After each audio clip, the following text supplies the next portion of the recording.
How's it going, everyone? As always, my name is Jimmy Champagne and this is PSReady, my channel all about PlayStation. This week's a very rare 2-upload week because I went on vacation for my 31st birthday last weekend. I went down to Louisville and Nashville with my wife. Both places were amazing. Nashville is one of the coolest places I've ever been. Everyone was so nice. I talked to a couple people at Vanderbilt University in the bookstore who watched the channel. So yeah, I had a blast. If you've never been there, I highly recommend it. It was awesome. In this video, we're talking about how while there's already a DualSense V2 confirmed, Sony's already working on the next iteration and it sounds awesome. How yet another new game seems like it needs the PS5 Pro's power, and whether or not Sony's latest hardware is great or average. Let's just jump right into it and talk about this new DualSense. So the last time we talked about the DualSense, basically Sony leaked their own new version of the controller with the DualSense V2. It's not really a rumor in any way because this thing was showing up on Target, it was showing up on Best Buy, it was showing up on Amazon. Mysteriously, they never released it, but the coolest thing about it was the only V2 thing that they were bringing to this new controller is a massively expanded battery life. It was going to like double the battery life of this controller. Unfortunately, it didn't look like they have a V2 coming of the DualSense Edge, which is what I personally would be very interested in. That controller has completely replaced all of my other DualSenses. I basically just put them on shelves. Like behind me, I have my God of War one right there. I love the controller, right? Like the DualSense is great, but once you upgrade to the Edge, it's just like that much better. But with that being said, I would totally buy a DualSense Edge V2 if they released it, especially if it came in a special edition around a game or it came in multiple colors. I always think back to the Gears of War edition of the V1 Elite controller that Microsoft made. It was red, it was covered in blood, it had engraved scratch marks. It was just so cool. Unfortunately, the rubber broke down and kind of became like sticky and goopy, like all of my Elite Xbox controllers have, but after months and months of relentlessly gaming on the DualSense Edge, I mean, I don't even put it in the case either. Like I just throw it in my backpack when I go on trips or whatever. That thing is safe and sound. It's like absolutely just as new as the day I bought it. And I use it on my PC, my PS5s, both of them, and my Steam Deck. So that controller really gets put through its paces. But even though we don't have the DualSense or DualSense Edge V2, Sony is already patenting the next version of the DualSense and it sounds awesome. So they're really leaning into the whole haptic feedback, adaptive triggers thing, it seems. They're going to just iterate on that, what they already have, versus making something completely new. And I'm honestly fine with that because if you look at the DualShock 4 going up to the DualSense, they've really done a good job iterating on it. Like the DualShock 4 had that terrible light bar that was super bright and you couldn't really turn it off. It was really made for the PSVR for some reason. Like the motion that it had equipped was like necessary to have the light bar, but it looked terrible. They did bring over the touchpad, which while yes, it isn't really the most useful sort of thing in games and it's more of a gimmick, it's nice to have because of backwards compatibility. But when it comes to the haptic feedback, that's something that I really think they need to keep. Honestly, the adaptive triggers, while I do love them in games like Helldivers and Pacific Drive and Returnal,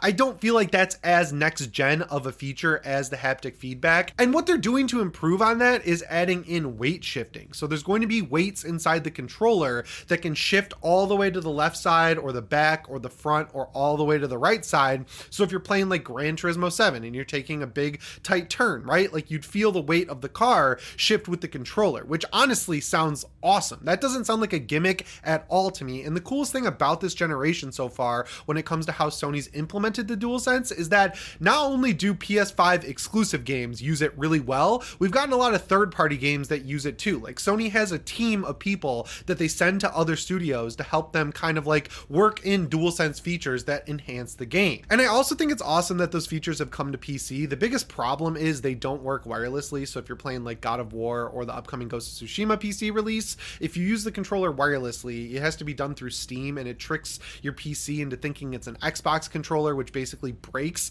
all of the whole like DualSense features. But if you use it wired, it works totally fine. And I do that with every game that I play on PC just because the DualSense Edge comes with a braided 9-foot cable that has stood the test of time so far, and it doesn't really bother me having it hanging off my desk. Like, it doesn't get tangled or anything like that, and it's just a nice way to keep the controller topped off for when I move to my PlayStation. The battery is always full. I know a lot of people would really like to see them make the upgrade that they brought to the DualShock 4 right at the end of the PS4 generation, which was the attachable back paddles. That sold really well. People really liked it. It got great reception. Obviously, they really just want you to upgrade to the DualSense Edge because you don't just get 2 paddles, you actually get 4. They're like little trigger buttons, and I've used those a little bit in Helldivers, honestly. I think that's the first use case where I've really felt like they were necessary or even like beneficial to playing the game. But in Gran Turismo 7, they work really well too for shifting. I think that feature should also make its way over to the next DualSense. Of course, this is just a patent from Sony that we're talking about, but the coolest thing about Sony is that when they do patent new stuff that's like controller technology or a new handheld,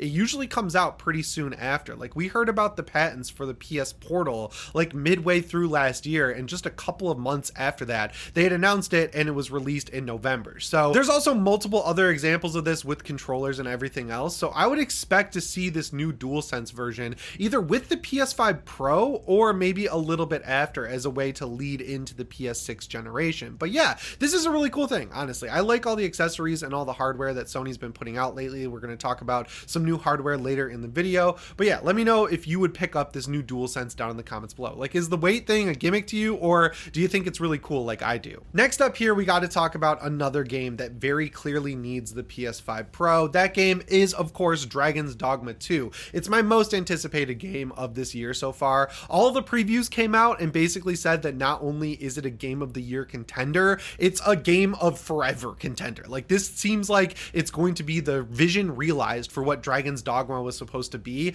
And as someone who just played through the original game, I was blown away by how well it holds up for being as old as it is. It has some really cool open world ideas, being able to climb monsters and like, I don't really know what to say. Like, you can break their parts, and the way that you could climb monsters, damage their critical parts, and that would make them easier to fight was absolutely phenomenal. I can't believe more games don't do that. Like, it's almost to the level of Shadow of the Colossus, but there's a lot more strategy there. Like in Shadow of the Colossus, the bosses are kind of treated as a map that you're climbing, whereas in Dragon's Dogma, it feels like every different enemy is like a new fight. It's kind of crazy. And seriously, when you take down your first Griffin, you feel so badass. But like, there were little things that kind of bugged me about it. The fast travel system was bizarre. Like in the original game, you had to buy a currency that was like single use, and you would drop these rift stones wherever you wanted to be able to fast travel to, and then you would use these single use items to like bounce around the map. In the DLC, they give you an eternal fairy stone that like works over and over again, but still having to find these crystals that create fast travel points, it would have been sweet if they gave you more than like 4 of them throughout an entire playthrough. Also, the open world felt kind of small, and just there's not a lot of variety in the enemies. So it seems like they're addressing all of that, but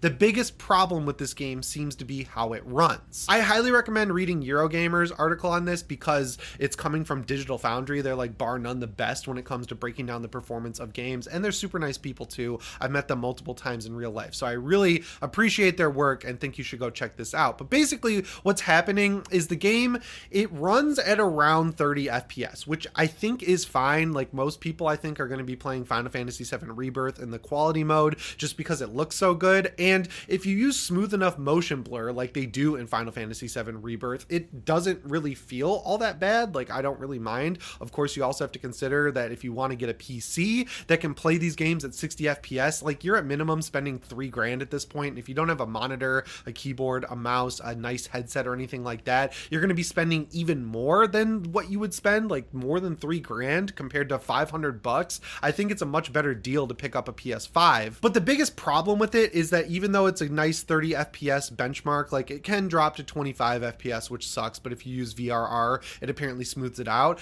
The problem is it's an unlocked frame rate, which creates bad frame pacing, right? Like, if you're seeing frames at 30 FPS like constantly locked, they're going to look really smooth. But if there's an uncapped frame rate and it's dropping to 25, it's going to like 32, it's hanging around 28, you're going to notice the length between frames a lot more. Every game on console basically comes with VSync enabled, which basically like smooths out the frames and makes it so like it feels a lot smoother than if you're running with an uncapped frame rate. Uncapped frame rates also cause screen tearing, so knowing that there's no VSync enabled in this game from go is really bad, because I would imagine there's going to be a lot of screen tearing in it, knowing that the frame rate is all over the place, because every time the frame rate drops from like 30 to 28, the frame kind of gets split, and then you'll notice that when you're turning the camera, and I hate that. On PC, I know a lot of people like to play games at much higher frame rates. I just cap everything at 60 with VSync because the frame rates get smoothed out. The article points out that other previews, like Twitch streamers and stuff, were saying that it was really smooth. It was like at 60 FPS. It's a lot smoother than the original game. I don't trust that. I have a story that I can tell really quick. I got to play Redfall really early with Ray. We went to a preview event. Honestly, it wasn't really early. It was like a month before it came out, and I was blown away by how poorly that game was performing. I was like, they should not even be showing it off in this state, right? Like, I was messing with the PC settings because the PC they had us on was running it at ultra. It was running at like 35 FPS. I was like, okay, maybe if we like lower the settings, lower the resolution, turn on DLSS, it'll be a 60 FPS game. It did get me closer to 60 FPS, but the frame time was terrible. I turned on the performance overlay. There were tons of lag spikes and everything like that. And I was like, there's no way anybody could play this game like this. But a lot of the other people at the event just don't notice it. And I don't really understand how. Like, I understand at a certain level, right? Like, if you're playing a game at 60 FPS and the frame time's bad, it'll still look pretty smooth generally to you. But if it's running from like 40 to 60 to 32 to 25, all the way back up to 60, you're getting stuttering in between map markers and things like that. That's stuff that I just feel like everyone should be able to notice. I wish I had the ability to not see it because it feels like a curse, right? Like, even when you're playing a game like Pacific Drive on PC at 60 FPS, it's so uneven that like it makes it very tough to play the game for me. And I wish I could go back to when I would just lock things at 30 and hope that everything worked out. But I don't know. I don't just like when you see these articles that are like, well, it was running at a smooth 60 for me and it was maybe they had like a different build than me. I don't buy into that at all. I just think some people are better at noticing it than others. And clearly with this game, there is a problem. If it's running around 30 to 25 FPS at an unlocked frame rate, like there's no way that they were getting into heavy combat moments and it was running at a lock 60, right? Like, that's just common sense, I would say. Even though your performance is going to vary when it comes to newer games, you can make sure your stuff sounds good when you're playing it if you pick up the new Pulse Elite headset. I have seen a ton of reviews of this thing. I'm not picking it up just because I have the Pulse Explorers. I've got the InZone H7s. Like, I have a headphone buying addiction and I don't need another pair of headphones. But man, when I saw the first reviews for the Pulse Elite, I was honestly very impressed. The cool thing about this headset is it's $150 instead of the $200 plus that you're going to pay for the Pulse Explorer. It's a little bit hard to get right now, but as I noticed with the Pulse Explorer, it just took a couple of weeks for them to build up stock and then it was like totally available everywhere at that retail price. So if you price gouge yourself by paying like $300, that would really suck because they did eventually get a nice little stock of them, but there was also pre-orders for months on the PlayStation Store. So I feel like if you were getting this headset, you probably got it for 150. The other thing about it is it does retain the magnetic drivers that honestly sound amazing. I think the Pulse Explorers sound really good. There's an issue with them where they like adapt to your head, kind of like the first time you take them out of the box, they definitely have like a warm-up period where the drivers got to get used to being in your head, kind of. I don't really know if that's exactly what's going on, but I did notice that like the first play session, they sounded a little tinny. There was like sound coming in because the seal wasn't great. So I switched the little ear tips and then I just played for a few hours. And then since then, they sound as good, if not better, than my WF-1000 Mark Vs, which are like the best earbuds you can get. So that's pretty cool because, you know, they're gaming headphones. And also the seal got a lot better. Like the ear tips kind of like mold to your ear. And once you have that, the noise canceling is great. So yeah, I'm not going to upgrade to the Pulse Elite, but it sounds like if you want an over-ear headphone that's going to do everything you want on the PS5, these are the way to go. A lot of the reviews are praising that it uses PlayStation Link, so it comes with the little dongle. If you plug that into your PS5 and connect that way, you can also connect to Bluetooth, which is awesome if you're someone who likes listening to podcasts when you game or YouTube videos, or you just like watching TikToks while you're loading into Helldivers. It's awesome on my PC. Like when we're between matches or we run out of reinforced stratagems, I usually just pull up TikTok and then everything just comes right through my earbuds. So knowing that that technology is also available on the Pulse Elite is awesome. But I did notice a couple of other reviews that called them like painfully average and stuff like that. And it just seems like that came down to personal preference. Like the people were audiophiles and they were like comparing them to vastly more expensive headphones that are made for listening to music. I don't think anyone who's picking up the Pulse Elites is going to be using them with their phone while they're walking down the street, just because they do have a very gamery aesthetic. Like the headband kind of like swings down and it has a microphone in it. Like you're not going to be wanting to walk around the street wearing these things. Like I'm glad that these headphones are purpose built to be good gaming headphones and they perform that duty really well. And from what I can tell, the battery life on the Pulse Elites compared to the DualSense controller is phenomenal. Like you're going to last like a long time playing these headphones, and they come with a really cool wall mounting charger. So when you're done playing with them, you just put them on the wall mount. It's like a little hook and then they charge when you're not using it, which is great. I mean, like a lot of people use those DualSense charging docks. I don't have room for it on my TV stand and I'm trying to do a no cables thing behind the TV. But if I didn't have that going on, I would definitely use one of those little charging stands. But right now, I charge my controller when I'm using it on the PC, and it's always ready to go when I want to use my PS5. It dies in 2 hours, but like I get 2 good hours out of that battery. So yeah, definitely let me know if you're going to pick up the Pulse Elites down in the comments below. But that brings us to the end of the video. As always, my name is Jimmy Champagne. I'll see you in the next one. Thanks for watching. Subscribe if you haven't already, and shape on.